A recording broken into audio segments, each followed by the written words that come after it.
নমস্কার, আমি ঋষভ। আর আমাদের নতুন ছবি ধ্রুবর আশ্চর্য জীবন।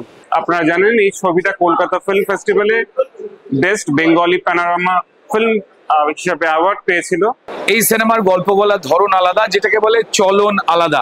খুব অদ্ভুত রকম ভাবে যামিনী রায় তিনি ঢোকেন এই সিনেমায়। তো দিস ইজ রিয়েলি ইন্টারেস্টিং। এই ছবিতে আমার সাংঘাতিক প্রিয় একজন ভোকালিস্ট এবং আমার সাংঘাতিক প্রিয় একজন সিনিয়র তিমিরদার একটা গান আছে, যেটা প্রলয়ের লেখা এবং প্রলয়ের সুর।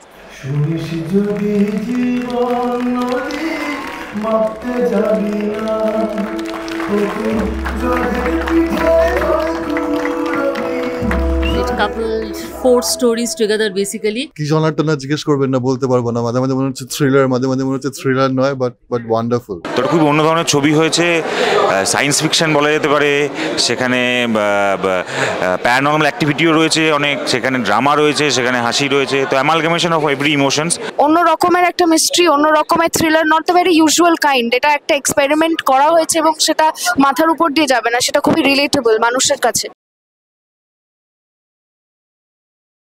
মানে বেশ কিছু দৃশ্য দেখে মনে হচ্ছিল যে স্বপ্নে যেরকম দৃশ্য দেখা যায়। খুব সুন্দর সিনেমাটোগ্রাফি, ভিএফএক্স এর কাজ ভীষণ, মানে অভূতপূর্ব ভিএফএক্স এর কাজ, বাংলাতে এরকম দেখা যায় না। Concept wise it's amazing. আমাদের ইন্ডাস্ট্রি এখন যেটা দরকার সেটা হচ্ছে জনরা মুভিজ, এবং এই ধরনের জনরা মুভিজে আমার মতে আমাদের ইন্ডাস্ট্রিকে আবার বড় করে তুলতে পারবে।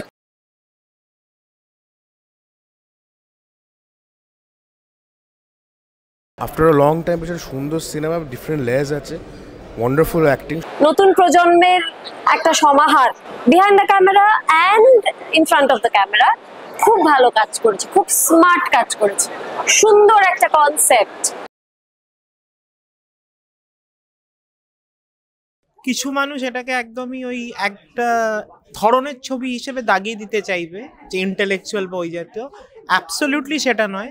This is like new commercial cinema. নিখুঁত পুরো একটা ছবি, অন্যরকম লাগলো, সত্যি সত্যি অন্যরকম। মানে ব্যাকগ্রাউন্ড স্কোর, গল্প, আমার সেকেন্ড গল্পটা তো দুর্ধর্ষ লেগে, খুব ভালো, বিজিএম তো দুর্দান্ত হয়েছে।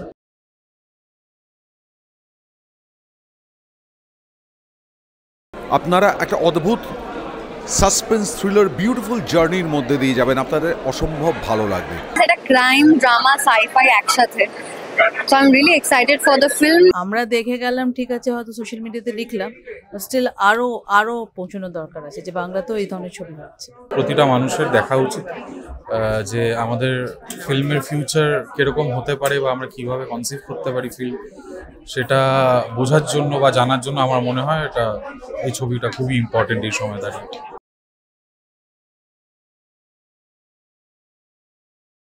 একটা আশ্চর্যময় জার্নির জন্য আমরা প্রত্যেকে অপেক্ষা করছি এবং দর্শকদের উদ্দেশ্যেও বলবো যে প্লিজ আপনারা হলে এসে সিনেমাটা দেখুন। এখন তো সব দর্শকের হাতে, সেটার জন্যই আমার অপেক্ষা যে দর্শকরা যাবে, দেখবে আর বলবে কেমন লাগবে। এই ছবিটা সবার দেখা উচিত। বাংলা ছবি এরকম হচ্ছে একটা ওয়েল মেড মুভি।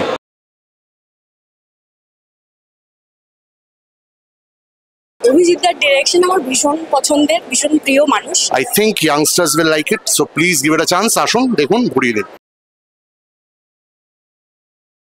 আমরা সবাই অত্যন্ত উত্তেজিত, অত্যন্ত আনন্দিত। এতদিনের পরিশ্রম আমাদের আপনাদের সামনে আসছে।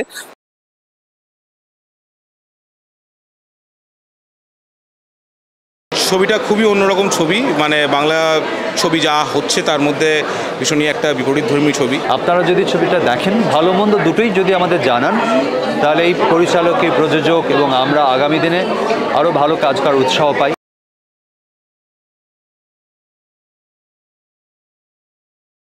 মানে কোথাও গিয়ে ছবিটা রিয়েলিস্টিক প্লেন থেকে কখন আমাদের মননে ঢুকে কখন সেটাকে হ্যামার করা শুরু করে, এটা একটা খুব ভাবনার বিষয়। I am very excited and happy. আমি চাইবো সকলে এসে দেখো মুভিটা। প্রথমবার বিগ স্ক্রিনে আমি নিজেকে দেখবো, তো তোমরাও দেখো। Fabulous performances, loved it. 2 বছর ধরে অনেক কষ্ট করে খেটে একটু অন্যরকম বাংলা সিনেমা আমরা বানিয়েছি। আমার বিশ্বাস দর্শক এসে একটা নতুন, একদম ইউনিক কিছু এক্সপেরিয়েন্স করবে। হাইলি রেকমেন্ড করছি ছবিটি। এই ছবিটার পাশে থাকুন, সামগ্রিকভাবে বাংলা ছবি দেখুন, দেখতে বলুন। আশা করি আপনারা সবাই দেখবেন। আমরা আশা করছি আপনারা হলে এসে ছবিটা দেখবেন। সো প্লিজ এই হলে এসে আপনারা দেখুন ধ্রুবর আশ্চর্য জীবন এবং আমাদেরকে জানান কেমন লাগে।